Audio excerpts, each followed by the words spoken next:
Just like to have a chat today about this pathetic publication put out by my trade union, the NBRU.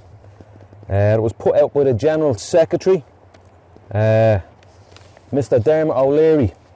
It's pretty pathetic, really. He claims to represent the vast majority of his members, which he doesn't.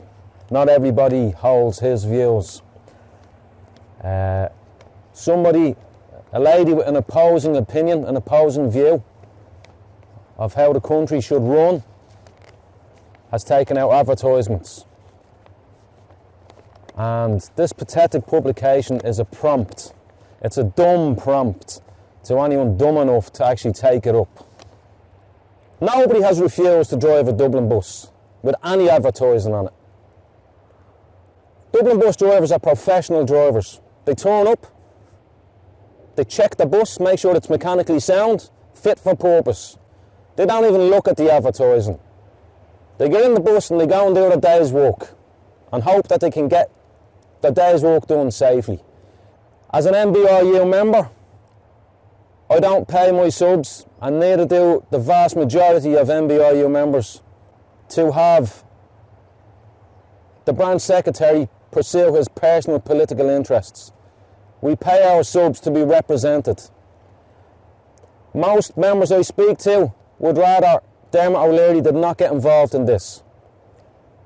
There's a whole lot more to be getting on with, given that Dublin bus is on the cusp of being privatised, which will be an absolute race to the bottom. You refuse, in your publication, you refuse to name who's on the billboards. This to me suggests that your total argument is baseless. Gemma O'Doherty is well able to fight her corner. I'm not here to represent Gemma O'Doherty. She's well able to do that herself. I'm here to represent myself and plenty of other members who probably feel the same. That our subs could be much better used and your time could be much better spent.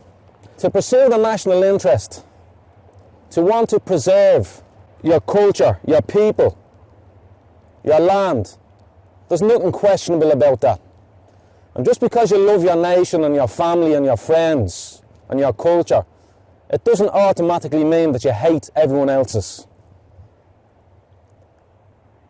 This is a Trojan horse that's been pushed out there by Dermot O'Leary. It's absolutely contemptible. And I'd just like to get that message across today. There is a direct contradiction between proponents of open borders and unrestricted, unvetted immigration en masse. Will Irish people go homeless, live hand to mouth, live day to day, and have to emigrate themselves to America and Australia and never see their families again, or hardly ever?